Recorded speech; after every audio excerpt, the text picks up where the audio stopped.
All right, tell me if this sounds like you. You're somebody that has really been struggling mentally lately. 2020, 2021, all of this stuff, the world shutting down, really had a negative effect on you.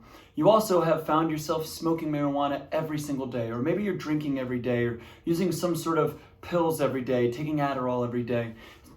And you have wondered if maybe there is some sort of correlation between the two, but you tend to justify it like saying phrases like, weed is my medicine, and or literally Adderall is my medicine, or you know what, booze is just, it just takes the edge off, stuff like that.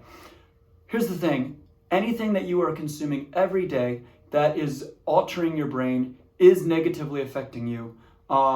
Now, that's not to say that there aren't certain medications and stuff that really help people, that they get prescribed by a doctor. Even people get prescribed marijuana from a doctor. But that doesn't mean that it might not also be having a negative impact on your life. The most depressed and horrible I ever felt was when I was smoking weed all the time. And there's some science behind it.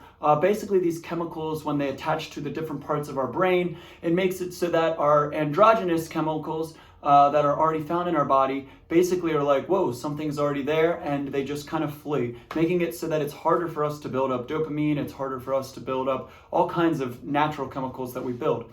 And then we build this habit where we can't get out of it. We feel like, you know what, today I'm just not gonna smoke. And then it's like 3 o'clock comes along and we're like, you know what, I took the whole morning off.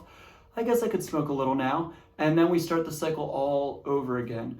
And the problem with this is we don't realize how much these chemicals are messing with our emotions, to the point where, for me personally, the more I was smoking, the more depressed I felt. And this was not the case in the beginning. This was after many years of trying to quit and going back and forth. And many times I would start to quit and I'd feel way worse. And then I would just justify it to myself, oh, well, see, you feel worse, so obviously the weed was helping you, and go right back to smoking it.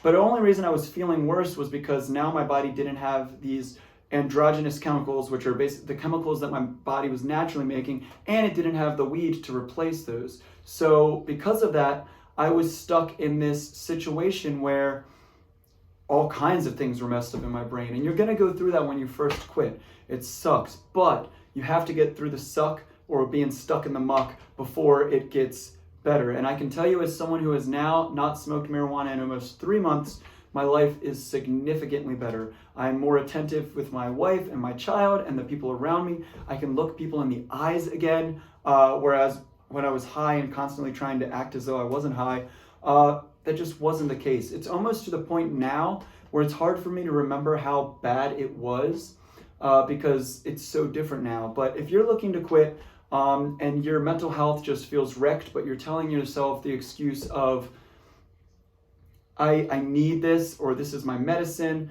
you're only harming yourself, I promise. Especially if you don't feel good about it. Especially if you're in a situation where it's like, man, I wonder what I would feel like if I could quit this. But you know what, it doesn't matter, because this is my medicine, this is my life now. It doesn't have to be. And if you check out some of my other videos, or other videos with lots of other YouTubers on here, you will find out lots of great information on how to quit.